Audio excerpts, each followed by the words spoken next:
Do you see what I see? Jangan lupa untuk subscribe, share, dan nyalakan lonceng notifikasinya sebagai bentuk dukungan kamu. Do you see what I see? Yakin nggak mau dapetin t-shirt spesial kontributor keren ini? Selain cerita kamu bisa didengarkan oleh jutaan telinga, kamu juga bisa dapetin t-shirt keren ini hanya dengan mengirimkan cerita pengalaman horor kamu ke email podcast.ceritahoror@gmail.com. Kami tunggu.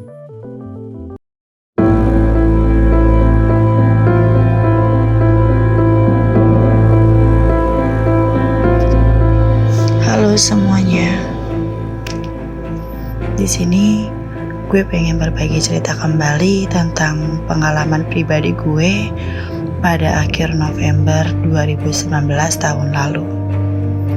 Jadi waktu itu karena di kerjaan gue bener-bener lagi banyak banget tugas yang numpuk, temen gue pun berinisiatif untuk ngajak gue nyewa hotel online, di mana hanya untuk bertujuan untuk mengistirahatkan pikiran sejenak dari mumetnya tugas di kantor.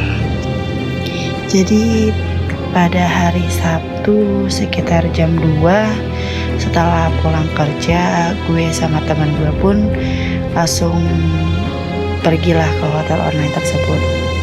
Sebenarnya hotel online ini masih ada di tengah-tengah ibu kota. Lebih tepatnya hanya berjarak beberapa meter dari halte Harmoni Central Busway. Mungkin buat kalian yang sering menggunakan transportasi busway, lebih tepatnya yang sering nunggu ke arah Blok M, pasti sering melihat tempat ini. Jadi tempat ini pun dari depan ada pagar yang warna hijau agak-agak pudar yang lumayan agak tinggi. Jadi pas kita agak masuk ke dalam, ada beberapa bangunan yang hangus terbakar sepertinya. Ada mungkin yang atapnya udah roboh, tembok yang udah pada hancur, dan ada beberapa juga sih yang masih aktif digunakan untuk berjualan. Tapi itu hanya ada 1 atau 2 toko di depan dekat pintu pagar tersebut. Mungkin salah kita juga ya, kita nggak terlalu cari tahu seperti apa hotelnya, gimana bentuk hotelnya, gimana lingkungannya, pemandangannya gitu. Karena mau apa dikata, karena kita sudah bayar, ya mau gak mau kita harus lanjutkan gitu. Jadi pas kita udah nyampe di dalam hotelnya itu, jadi hotelnya ini tepatnya di pojok banget dari pintu gerbang, itu lurus berjalan 2 atau 3 menit dari pintu gerbang. Hotelnya pun gak seserem kayak situasi di luar. Jadi pas kita masuk, hotelnya itu bersih, rapi, wangi, pokoknya bagus banget deh. Nah, nyampenya kita di sana, kita registrasi, kita ambil kunci, dan ternyata kita ditempatin di lantai 4A. Itu lantai paling atas di hotel itu. Kalau dilihat dari situasi sih kayaknya hotelnya lagi sepi ya, karena tadi pas gue parkir cuma ada 2 motor, 1 motor gue, ada lagi 1 motor entah pegawainya entah pengunjung lainnya. Ya gue sih nggak berpikir macam-macam lah, orang di sini kita tuh cuma semalam, cuma mau istirahatkan pikiran sejenak dari penatnya tugas di kantor. Dan gak lama gue sama teman gue pun setelah registrasi langsung menuju ke lantai 4 ke kamar kita. Jadi sambil iseng-iseng gue kepo lah. Jadi setiap lantai gue hitungin nih kamarnya ada berapa ya, ada berapa kamar. Ternyata ada sekitar 5 atau 6 kamar. Jadi setiap lantai itu kamarnya berbeda-beda, ada yang 5, ada yang 6. Sampainya di kamar, gue langsung buka tirai jendela buat lihat pemandangan sekitar. Jendelanya sih gak besar, cuma tinggi dari sedada sampai ke atas. Jadi pemandangan itu melihatkan pemukiman warga sekitar dan terlihat bangunan yang tadi seperti terbakar dari jendela kita juga. Nah, temen gue langsung bergegas buat mandi, lalu bergantianlah sama gue. Sekitar jam 5 lewat, karena tadi kita kan berangkat juga sedikit terburu-buru ya. Gak sempet lah kita buat beli makan. Nah, akhirnya kita memutuskan untuk beli makanan lewat ojol. Nah, sekitar jam 6 kurang, itu hanya berjarak 1 atau 2 menit sebelum azan maghrib, temen gue si Caca dia ngambil makanan lah ke bawah ke lantai 1. Dan di situ gue posisinya lagi duduk di atas kasur dengan TV menyala dan gue sambil main Instagram waktu itu. Lagi asik-asiknya gue main Instagram, gak tau kenapa gue pengen banget ngeliat ke arah jendela yang tadi sempat gue buka hoardingnya pas gue pertama kali datang. Kalian tahu kan kalau misalkan ada orang yang sedang ngintip atau kita sedang ngintip ke suatu ruangan yang dimana muka kita itu pasti nempel ke jendela dan tangan kanan kiri menutupi cahaya dari luar agar jelas untuk melihat ke dalam yang kalian intip. Nah, gue di situ ngelihat ada bayangan cuma kelihatan di muka sama tangannya aja sedang ngintip ke dalam, dimana dia ngelirik gue yang sedang asik duduk di atas kasur. Di situ sontak gue langsung nutupin muka gue pakai bantal karena makhluk itu benar-benar serem banget dengan lirikan matanya tajam ke arah gue. Gak selang lama azan pun berkumandang. Ketika azan berkumandang, langsung gue lihat ke arah jendela tersebut. Udah gak ada ternyata bayangannya, dan gue bergegas untuk langsung nutup tirai jendelanya. Gak lama juga si Caca temen gue masuklah ke kamar habis ngambil makanan di bawah. Karena si Caca ini terbilang orang yang penakut, di sini gue gak cerita apa-apa sama Caca. Gue menutupi rasa ketakutan gue supaya si Caca juga gak takut. Takutnya dia itu minta pulang tiba-tiba. Sekitar jam 11 atau jam 12, di situ gue lagi asik main Instagram.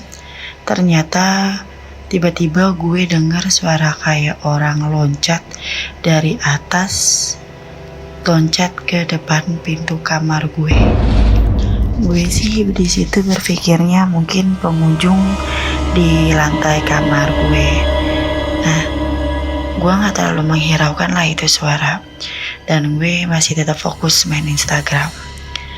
Berjarak hanya 5 atau 10 menit, ternyata suara loncatan itu terdengar lagi.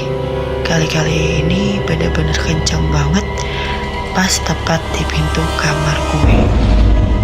Gue berpikir ini bukan dari kamar gue kanan kiri, karena jelas banget itu ada di depan kamar gue.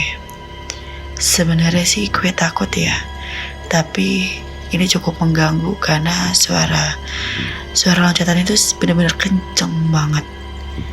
Nah, gue berpikir atau gue berniat kalau misalkan ada yang loncat lagi, gue langsung buka pintu dan gue langsung lihat siapa orangnya. Ternyata hanya berjarak 2 menit dari suara yang kedua, tiba-tiba suara itu terdengar lagi. Duh, lebih keras dari suara pertama dan suara kedua. Langsung gue buka pintu. Ternyata gue buka pintu itu gak ada siapa-siapa. Padahal jarak gue buka pintu itu hanya 1-3 detik dari suara tersebut. Karena gue kepo sekaligus gue takut, gue liriklah kanan kiri, gak ada orang. Gue lirik ke arah tangga. Kebetulan tangganya itu sekali ngelirik ke bawah bisa langsung ke lantai 1 terlihat. Itu benar-benar gak ada orang. gak ada suara langkah kaki turun ataupun naik dari tangga.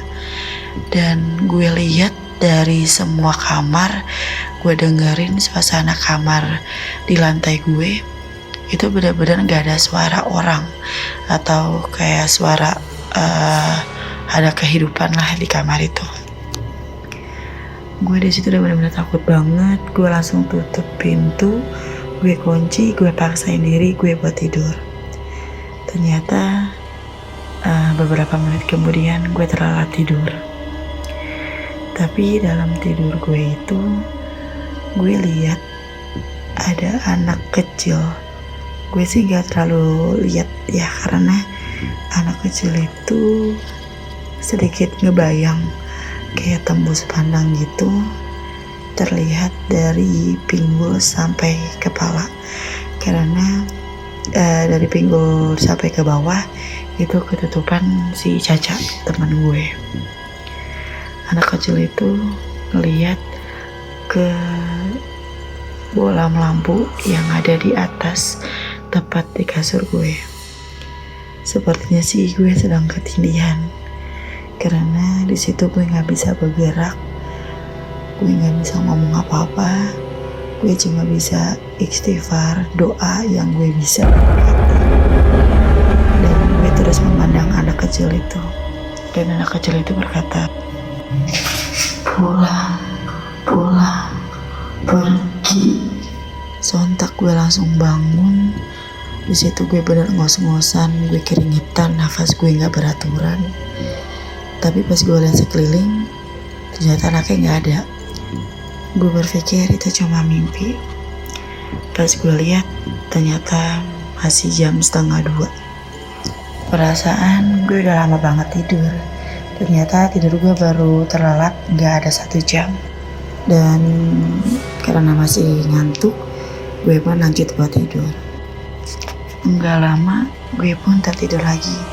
Tapi nggak lama kemudian, anak kecil itu ada lagi. Anak kecil yang tembus pandang berpakai baju putih hanya terlihat di bagian pinggang sampai kepala. Itu sekarang lirik ke arah gue. Dengan muka yang pucat, mata yang melotot, dia sekarang lirik gue. Dan dia berkata, pulang, pulang, pergi. Dia teriak pergi. Pas dia teriak pergi, dia lari ke arah gue, dan sontak gue pun bangun lagi. Dan sekarang gue tahu itu bukan mimpi, tapi anak kecil itu memang ada. Karena pas gue bangun, anak kecil itu masih ada di balik badannya Caca, teman gue. Tapi pas gue lihat, anak kecil itu sekarang udah pergi ke arah jendela yang tadi gue buka. Singkat cerita, gue pun ketiduran dan pagi pun tiba sekitar jam 9. Caca pun negur gue, Pop, kok ngos-ngosan habis mimpi buruk ya? Semalam lu teriak-teriakan tau tidurnya. Gue bingung, teriak-teriakan gimana? Lo aja tidur, gak bangun-bangun kata gue. Gue bangun, tapi gue ngeliat lo kayak orang ngigo. Terus lo teriak-teriakan, gue bangunin, lo gak bangun-bangun. Yaudah, gue diemin deh. Aneh sih menurut gue. Sekitar jam 11 akhirnya gue check out. Dalam hati gue alhamdulillah banget. Akhirnya yang tadinya gue pengen mengistirahatkan sejenak pikiran gue, ini malah jadi beban pikiran gue. Makin stres lah gue besoknya untuk kerja. Nah pas di resepsionis iseng-iseng gue nanya, Mbak, rame banget ya malam ini, sampai ada orang yang loncat-loncat di kamar. Ada anak kecil ya Mbak? Anak kecil gimana Mbak? Malam ini emang lagi sepi, cuma Mbak doang sama temennya yang nginep. Gak ada lain lagi selain Mbak sama teman Mbak. Di situ gue langsung kaget. Masa sih Mbak? Semalam saya lihat loh, ada anak kecil di kamar saya dan ada suara orang loncat di depan kamar saya. Saya nggak mimpi loh Mbak. Dan resepsionis pun hanya tersenyum dan nerima kunci yang gue kasih.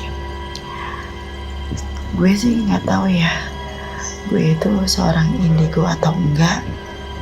Dibilang indigo sih enggak, tapi gue sering lihat mereka. Gue sih bingung sebenarnya. Aku sempat sih di ruqyah, tapi ya nggak ada perubahan. Semakin lama malah semakin peka. Mungkin sekian dulu cerita dari gue. Ada banyak cerita sih tentang pengalaman pribadi gue, entah di kontrakan gue sekarang, rumah gue yang di Tangerang, di kantor gue, bahkan di mall ataupun di jalan. Gue sering lihat mereka. Mungkin lain hari gue akan berbagi cerita kembali di Do You See What I See. Dan buat kalian yang mendengarkan podcast ini dimanapun kapanpun kalian berada, sehat-sehat selalu buat kalian. Dan saling berdoa semoga masa pandemi ini cepat berakhir.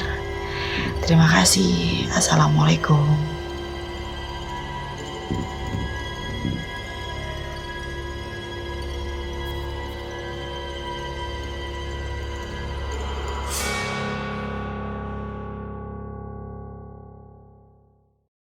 Kirim cerita kamu ke alamat berikut.